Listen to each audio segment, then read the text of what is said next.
So I will call to order the City of Burlington Board of Finance on Monday, May 19th, 2025. It is 5:02 p.m. And our first item on our agenda is the agenda. Is there a motion? I move to adopt the agenda. Moved by Councilor Barlow. Is there a second? Second. Seconded by Nicholas Ty. Councilor Carpenter wins. So seconded by Councilor Carpenter. Is there any further discussion on the agenda before we vote? Seeing none, all in favor indicate by saying aye. Any opposed, nay? Motion carries unanimously. On to our first item, which is our public forum.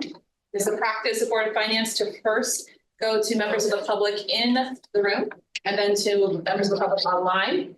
We have several folks who want to address the council. We'll use city council rules, which will limit folks to 2 minutes, but first looking in the room to see if anyone is here to address Board of Finance.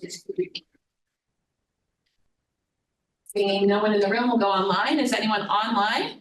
Former City Councilor Sharon Busher, good evening or early, late afternoon, whatever time it is. Go ahead, welcome. Thank you so much. Yes, whatever it is, it's not raining right now, so that's good.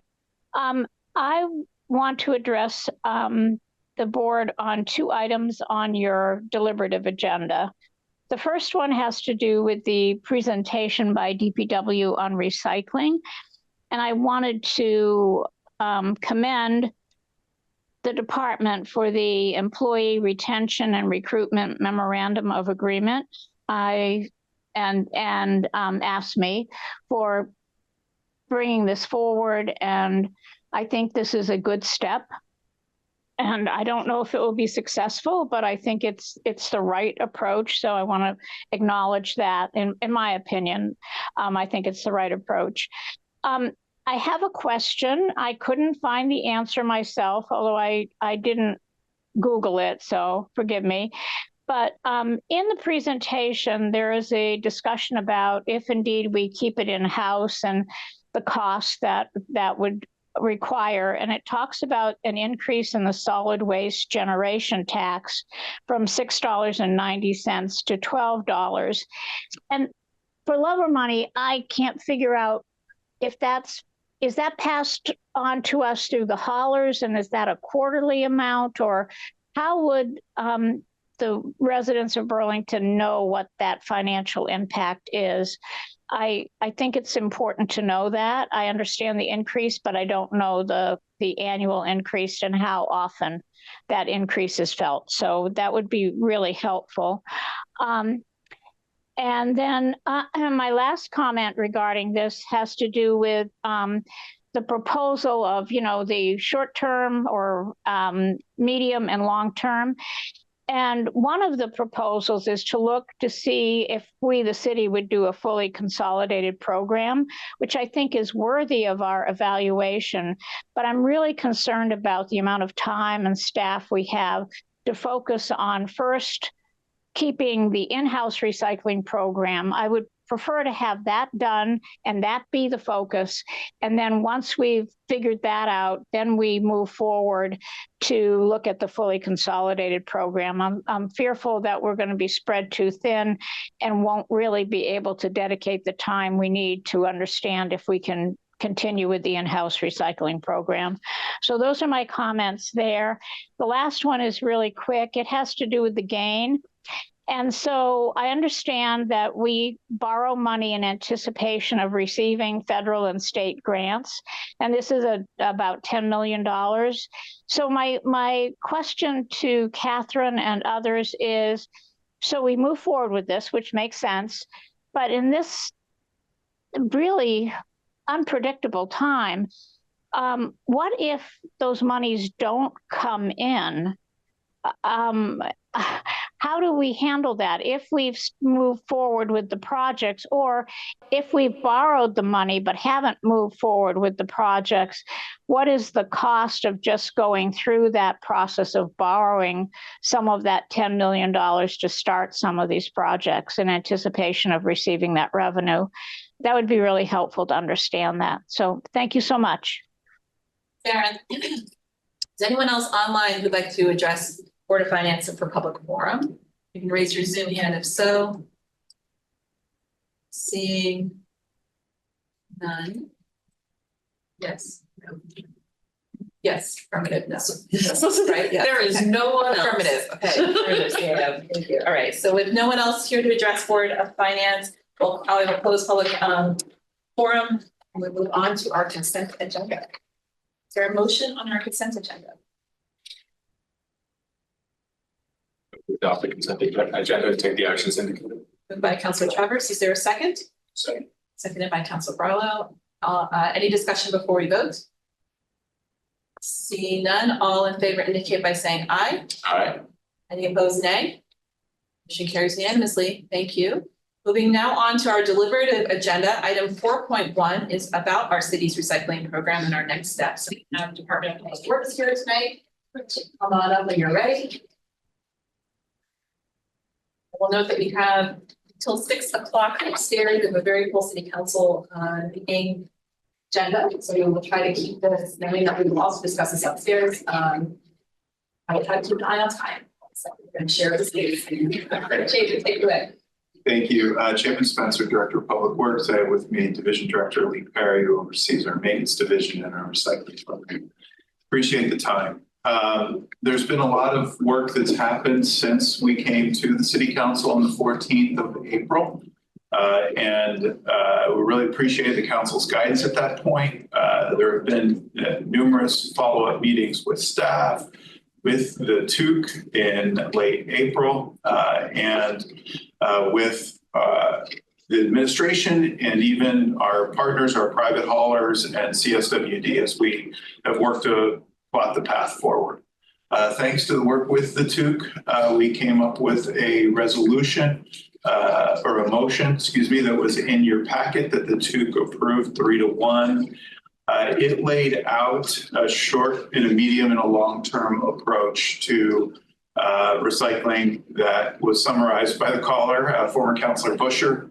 On the short term, really focusing on recruitment and retention of our existing staff, both in recycling as well as in street maintenance, which has been backfilling the 3 out of 4 vacancies in the recycling program. Medium term, working with the council and the administration on selecting a either in-house approach for the next 3 to 5 years, fully funded to not put a burden on street maintenance, or to contract the service out for the next 3 to 5 years, which would give us time in the long term to determine and evaluate really whether the city wanted to fully implement a consolidated collection system for all 3 waste streams: trash, recycling, and compost. At the council meeting, we did hear a number of concerns about either staff, management not doing enough around employee support, or that we'd had aged equipment. And I want to say that we'll answer that in the presentation to council tonight, because we have taken steps over the years to really support staff and reclassify the positions and support the team. And we had 2 recycling trucks on order that through COVID were on a very slow build time, and we did withdraw those orders that you all had approved in the past, because we wanted this conversation to finish before we accepted about $500,000 of new assets that we potentially would then have to resell. So we've worked really hard to come to this short, medium, and long-term approach, and Lee will quickly summarize the key elements of the short-term recruitment and retention approach. Yeah, so we approached our streets and recycling staff back in April 22nd with the idea of offering premiums, hiring bonuses, and referral bonuses. And the $4 an hour premium would be for any CDL holding street maintenance employee or recycling employee that would volunteer and do recycling. And then we would, if we couldn't get enough staff to run the program properly, we would then look outside of our department for the option of staff who hold CDL and say water distribution or sewer or any of those other departments to be able to help out recycling after hours, so after 3 p.m. And they would be paid on an overtime basis. And then if we couldn't fulfill the need through that option, then we would revert back to mandating on a rotational basis the streets employees to do recycling. But the employees that would be doing the recycling would get that $4 an hour premium retroactive to April 22nd through the end of the fiscal year. And then we budgeted in FY26 for the premiums and the retention bonuses and referral bonuses through the end of December. The current situation is we have 3 vacancies in street maintenance. We expect to be up to 5 vacancies here in in 2 months. And we have 3 vacancies in recycling. I would hate to consider that if we can't move the needle on this, we may need to downgrade the level of service of our recycling program and consider some every other week type collection, as we are really trying to keep the lights on despite having many staff vacancies. Happy to answer any questions. Stephen, and before we open it for questions, I just want to really express appreciation both to council and to the public, et cetera, for us to just really engage in quite a robust conversation about this, and really appreciate the staff really doing some real due diligence to go in deeper into this topic, engaging the union, AFSCME in these conversations to come up with an alternative path that we really bring with all good faith, and working with the 2 committee as well to really know that there's a lot of deep work that went in behind this. And now we're bringing it back for just further discussion by council. So I just want to appreciate that. We open it up. So questions or comments by the board? Councilor Carpenter? Just curious, not to answer me, but you mentioned every other week. Will we in our due diligence have a way to try to figure out, like, could we go every other week? Could, how do we, somebody mentioned Brattleboro where you buy the bag, some options. I just think we should throw that in the hopper, as we look at that, because we have high expectations and maybe we can't live up to them.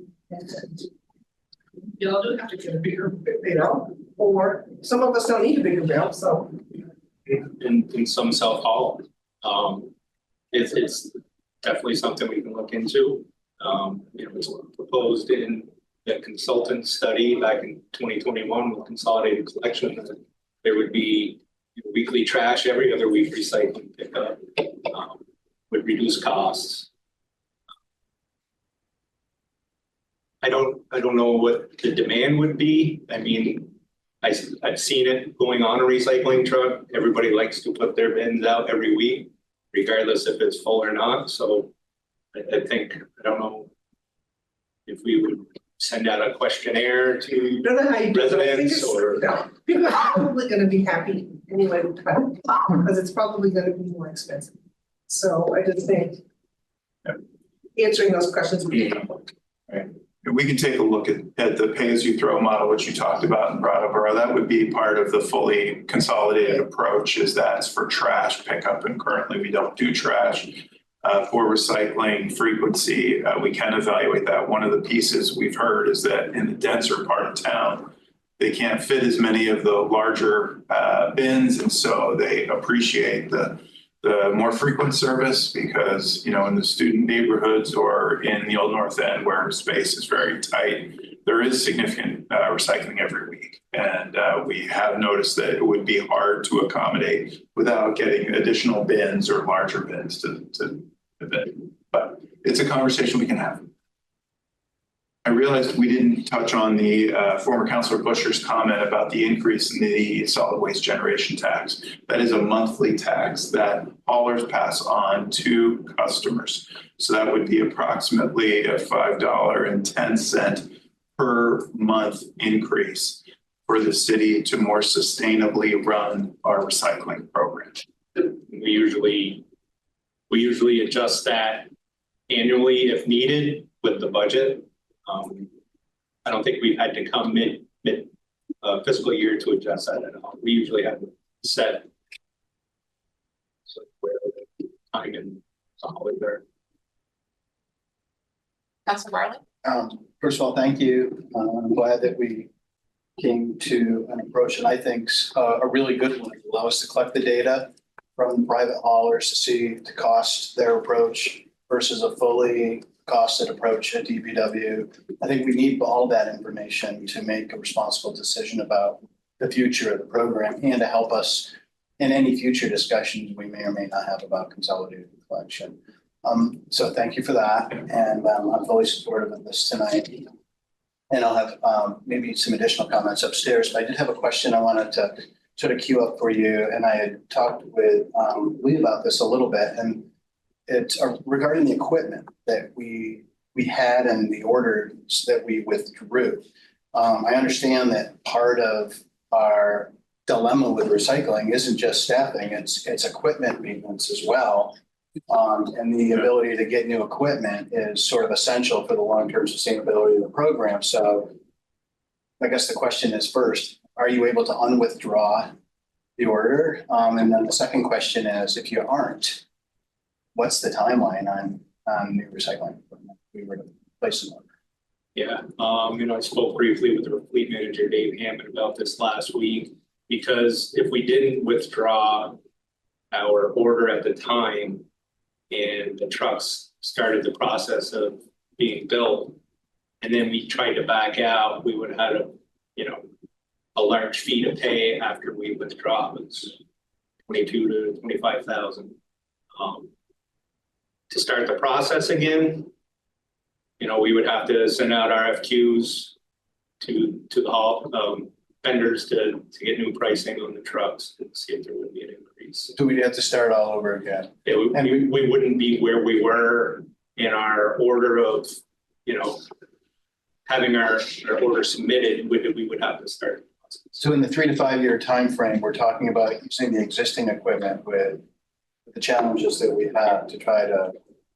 With the fully loaded budget that we put together, we included money for either renting newer equipment, purchasing a used piece of equipment, or if there was clarity that, we're in it for another 5 years, then, we can have that conversation about, we don't want the two pieces that are far beyond end of life, we are not going to rely on for the next 5 years.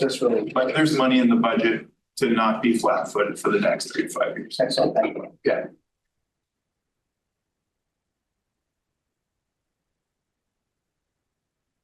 Questions or comments from or knowing that we're going to talk about it upstairs? Just very quickly, I'm sorry to just come first. I just want to thank you, the former councilor for your remarks during public comment. Where I am, I appreciate the work and the collaboration. So thank you. One more? I'll move to approve and recommend that the city. Actually, I was going to skip over that part, but thank you. Sorry, that copy did not help. Okay, go ahead, Councilor Burlow. Yeah, I move to approve and recommend that the city council authorize the DPW director to execute the DPW employee retention and recruitment memorandum of agreement between AFSCME Local 1343 and the City of Burlington Department of Public Works. Thank you very much for that motion, Councilor Burlow. Is there a second? And by Councilor Travers, any further discussion on this item before we vote? Seeing none, all in favor indicate by saying aye. Aye. Any opposed, nay. Motion carries unanimously. Thank you very much. Appreciate it. Moving on to Burlington Electric Department, item 4.2 is related to our next fiscal year 2026 with our proposed rate increase for. Good evening. Let's get going. We have one slide we were going to share. Good evening. We shared previously the presentation on rates at the May 7th budget presentation with the Board of Finance, but we have one slide we wanted to update because we now have a better projection of our known and measurables, which is what would feed into sort of what the justification would be at the PUC for a rate change versus what we're actually requesting, which is a good metric to see. So we're going to just jump to that slide. And you can see here on the end 2025 that we would be justified with a projected 6.4% increase. We're only asking, of course, for the 4.5% because we're trying as best we can to keep rate pressure low for customers. We also, the next item on the agenda will be an expansion of our energy assistance program to reach more customers, including residential shelters that support unhoused residents in Burlington. So we're working hard to expand our affordability programs in a few ways that we'll touch on next. So we're glad to walk through any of the other slides if there is interest or to answer any questions. But this was the only one that had changed from the May 7th presentation that we gave.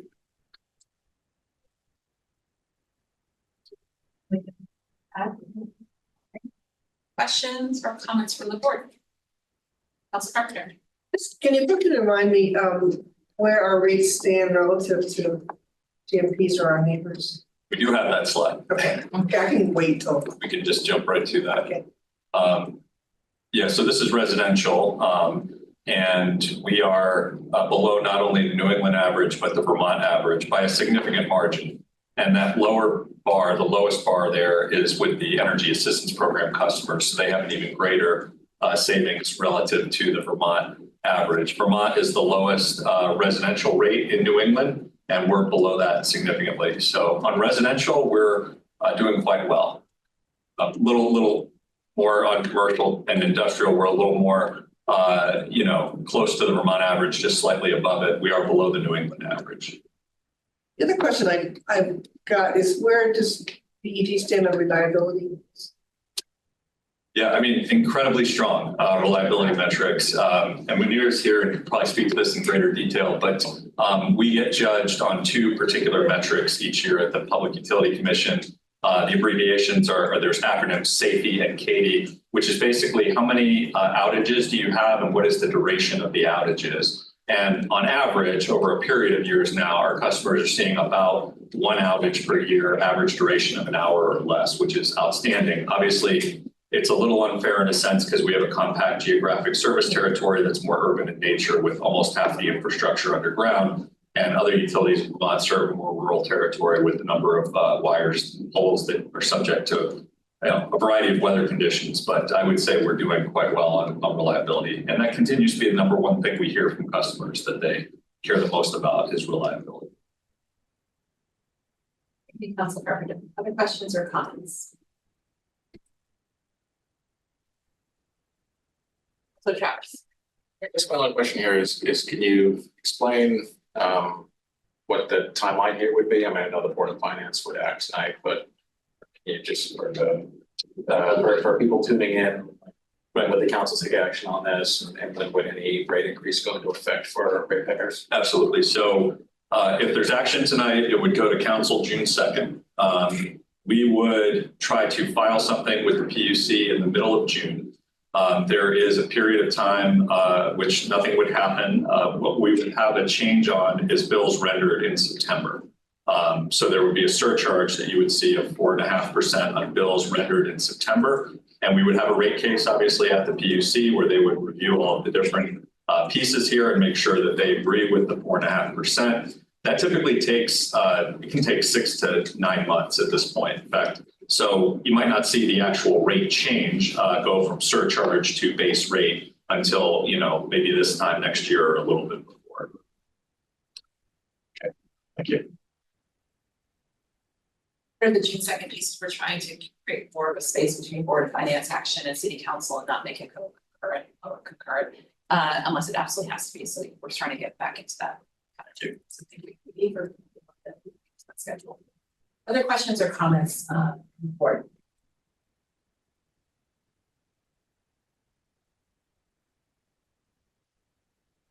Is there any motion?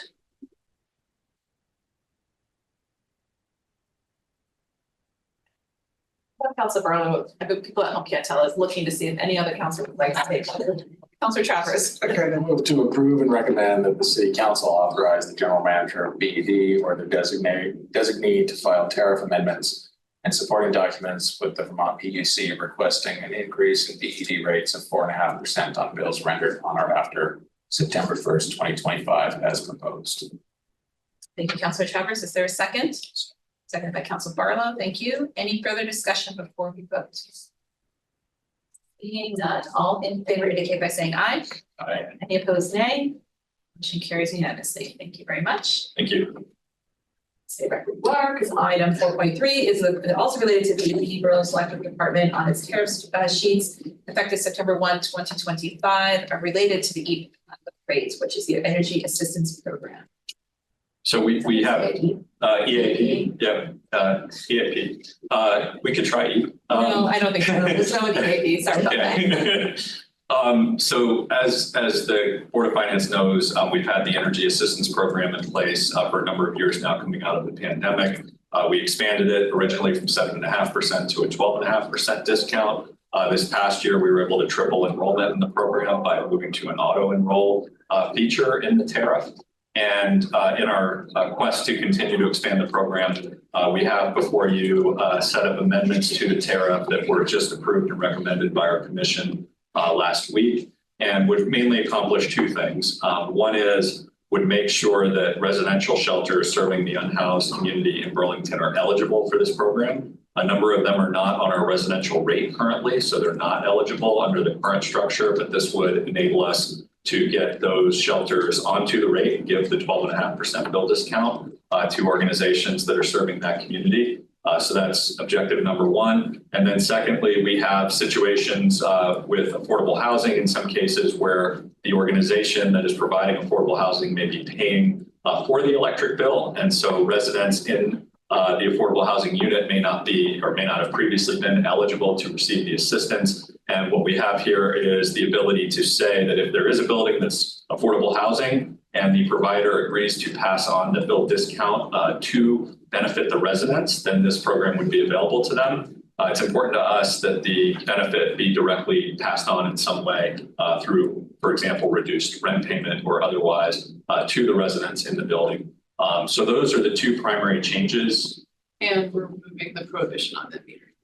Right. A third change, good change, because I think this will actually help in one case with the Elmwood Avenue shelter that has solar. And so previously we had said if you were a net metered customer, you weren't eligible for this program because we thought that the billing administration would be overly complex and impossible to manage. Our team through the finance billing department has done some great work, and we're now able to say that even if you are a net metered customer, you're eligible for this program. So we know, for example, that one of the, I think it's one or two of the accounts at Elmwood, for example, one has solar and is net metered and would not have been eligible past this change. So that's also an important aspect here. Glad to answer questions. The definition of affordable housing isn't clear, and I can foresee a conversation with property owners who offer Section 8 tenant-based assistance, which is affordable, but it's not the whole building, it's the apartment. So yes, how you handle it. that exact issue came up at our commission meeting. Yeah. So if it is a building like that where you have a mix of affordable housing and market rate, this set of changes doesn't necessarily provide a fix for that scenario. We are going to explore that a little further based on the conversation we had with our commission, and we might bring forward another change in the not distant future. So we don't have that before you tonight. It would only really apply in a building that was 100% affordable housing. But in a building that had a mix between market rate and affordable, we're going to look at what solutions we can provide in that circumstance. And just a caution about that, a lot of the buildings, like some of the buildings, CHT per square are mixed. They're permanently affordable in that they have covenants, so that's easy to document, but they are mixed. Yeah, it's a little more complex for us from a administration standpoint, so we want to dive into it a little more. Well, just offline, the assessor keeps track of all those buildings, so it actually already is a list of them. Okay, that's good. That's via state law, so it's not that hard to get. Okay, we can connect with them. Thank you. Questions, comments?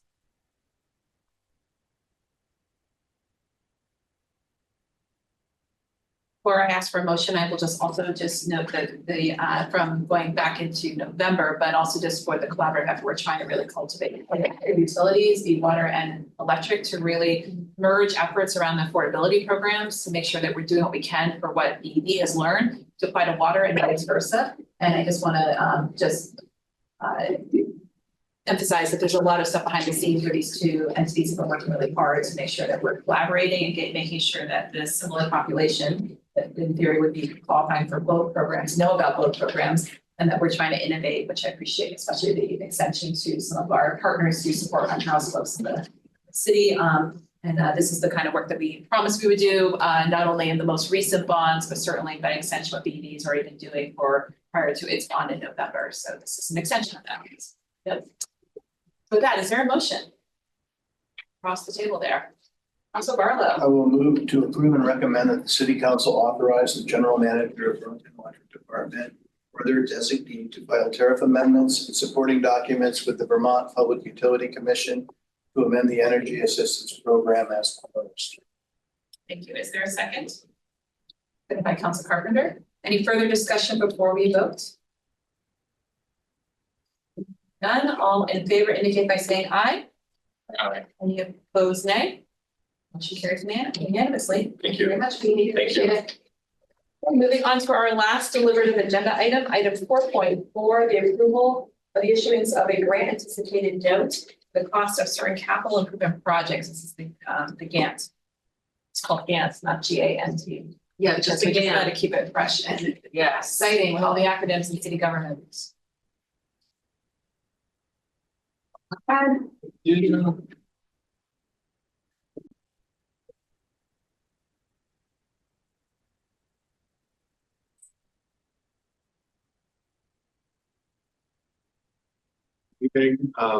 Thanks for hearing about a GAN, which is different than a RAN and a TAN and a BAN. All right, GAN. But they're all similar in that we know we're going to get money, but sometimes we need money now. And these are mechanisms by which we can do that. We conceived of requesting to issue a GAN after we saw the airport use this mechanism very well in times of difficult cash flow while also having large capital projects in the works. And so we've modeled our request off of what they have successfully done for the last few years. And we looked to, in particular, I just kind of want to give you some overview. The months between November and March are particularly challenging, or have been particularly challenging for cash flow, because it is the longest stretch between the general fund's largest source of revenue, which is property tax bills. And it is also the time at the end of construction season when some of our larger expenses are going out of the door. We've been able to manage that adroitly over at least my time here, and as far as I know, all the times before. But we think that if we had an additional $10 million on which to draw from, we would have that cushion, that flexibility that would allow us to make more thoughtful and opportunistic investments with our cash on hand, as well as ensure that our general fund cash flow can stay in good stead. We have asked for a $10 million GAN, and former Councilor Sharon Busher asked a very appropriate question in what happens if the grant that you are anticipating reimbursement from no longer has available funding? And the answer to that lies in how we developed the $10 million number to ask for. So we're not issuing GANs based on speculative funding. These are already tied to awarded grants, some federal, some state. And the city will only use GAN proceeds for expenditures that are tied to committed grant funds. We have also diversified our grant sources. And so we went through and said, what are all of the large capital projects that the general fund is basically co-signing on to enact? And we started down a list. We stopped after a certain point because there was no point in continuing the list, but in a list of 13 grants, we have a total of 33,234,258 of anticipated future dollars based on our committed expenditures. The largest share of that is associated with the Champlain Parkway, followed by the RAISE and the CDS grants. So we know we have 33 million out there. We wanted to be conservative in this environment as well. So we figured we only really need about an extra 10 million in any given year that we can conceive of. So let's only ask for that. And then we have a significant buffer in the event that some unexpected happens. So I think we are covered from former Councillor Busher's concerns because we are asking for a conservative number. We've diversified it over time, and a lot of the cuts that you're seeing from the federal government, I can't speak to all of them because I haven't reviewed every single one, but they appear to me to be new monies, unawarded monies, future awarded or future potentially awarded monies, not committed signed grants that we've already been getting. So we are seeking your approval, and should we receive that approval, we will solicit for an RFP to have a grant anticipation note available to us that we can draw against in the event that we need to.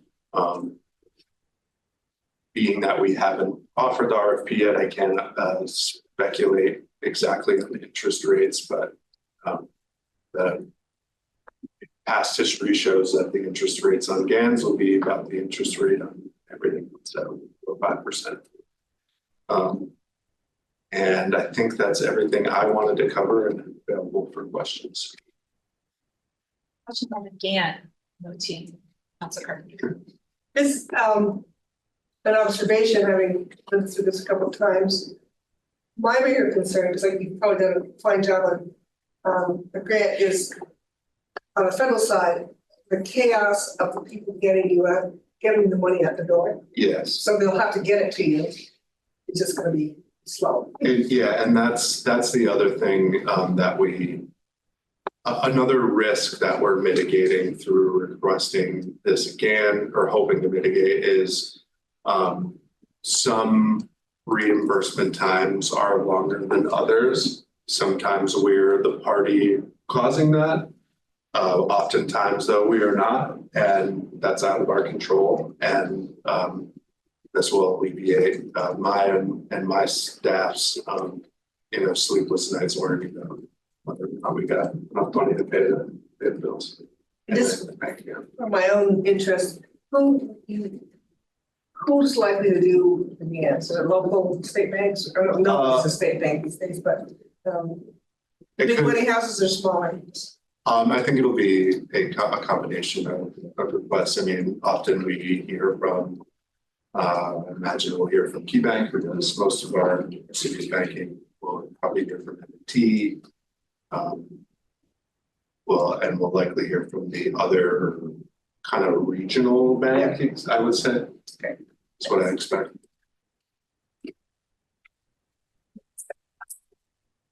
Thank you.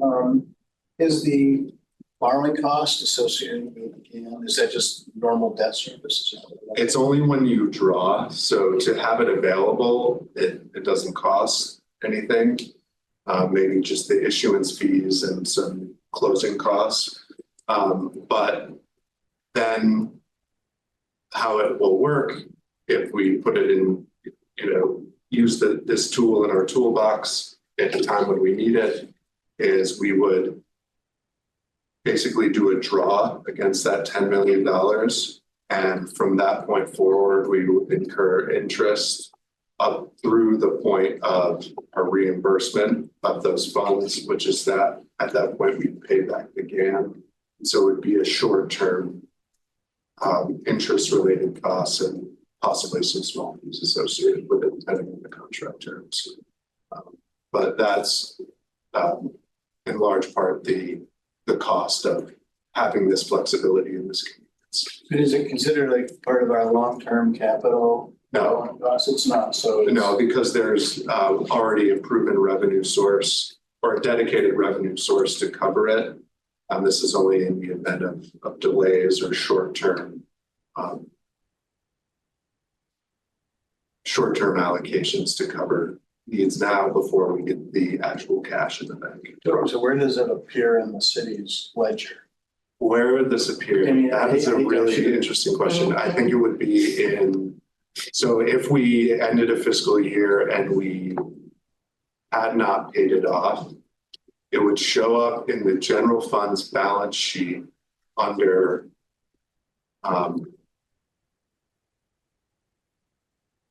I'm forgetting my terminology, but in the same place that our parking facilities ban falls under. Okay. And there's a section right in the balance sheet. I could show it to you, but I forget the terminology. That's clear enough. Yeah. Gives me the general. So, yeah, and then if, let's say we went through a fiscal year, borrowed some, paid it off, it would appear at zero. I apologize for not providing you those questions in advance. They're sort of technical. I didn't mean to put you on the spot. Oh, that's all right. Okay. Yeah, I was just, it's in there, and so I went searching for it, and I couldn't find it. Oh, right. Yeah, it's in there. Other questions from the board?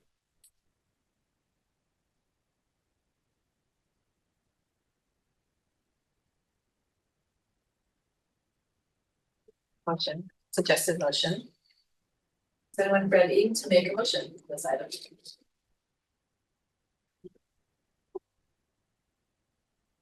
Okay, I move to Councilor MVP. Councilor MVP, something was in that coffee, I'm feeling funny tonight, but Councilor Barlow, would you like to make a motion? Yeah, making a lot of this one. So, to approve and recommend that the council waive the reading and approve the attached resolution. Thank you, Councilor Barlow, is there a second? Second. Councilor Newbeezer, hand went up first, any further discussion before we vote? Seeing none, all in favor indicate by saying aye. Aye. Any opposed, nay? Motion carries unanimously. Thank you very much. And with that, team, we have ended our agenda, and so with no other items, I will adjourn the meeting at 5:44 p.m. Thank you very much.